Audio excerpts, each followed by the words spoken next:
The Clearview Regional High School community experienced the worst of Facebook this week. It wasn't a matter of information going viral as much as it became like the plague. The information was meant to scare and scar, and it did both. Friday night, and the big story on Action News tonight is Facebook terror at a Gloucester County high school. Action News reporter Brian Taff is live at the Clearview Regional High School in Mullica Hill. And Brian, Facebook terrorism really is what we're talking about, and mercifully, authorities seem to have the situation under control. That's right, Jim. We are all painfully familiar with how a story, even the most innocent of stories, can take on a life of its own once it starts to spread around, often becoming an entirely different version than the way it started. Well, this week, this school community saw a not-so-innocent story spread like wildfire on the internet, a high-tech gossip grapevine that disrupted class here for days. People were going crazy about it, you know. People were like kind of scared and nervous and stuff. Trevor Powell doesn't have a Facebook page, but this week, that didn't much matter.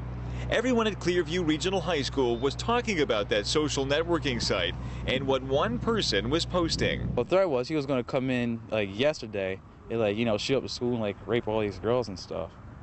It was crazy. According to school administrators who examined several hundred Facebook accounts, an individual using the name David Prezett began sending messages last week to Clearview students, who in turn began sending messages to each other about what they said David had posted.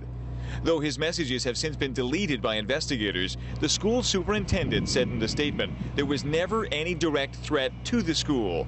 The danger, he said, was how the story spread.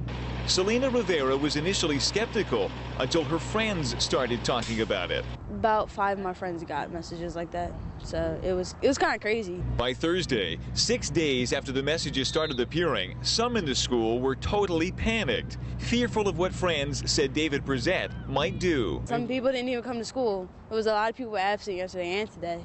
School administrators who were unavailable for comment maintained the fear was based on misinformation. Messages spread from friend to friend on Facebook, changing, in the superintendent's words, on an hourly basis. Still, police and prosecutors are trying to identify the person calling themselves David Prezett, who they say caused a false public alarm.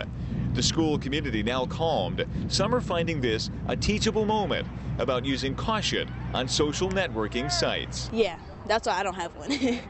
Exactly why I don't have one. Now, even though this threat turned out not to be a credible one, authorities are saying even perceived threats should be taken seriously. So even as they urge caution, they are also urging vigilance. If you receive any sort of threat on any Facebook or social networking site, tell your parents or report it to police. Live in Mullica Hill, Brian Taff, Channel 6 Action News. Jim? Thank you, Brian.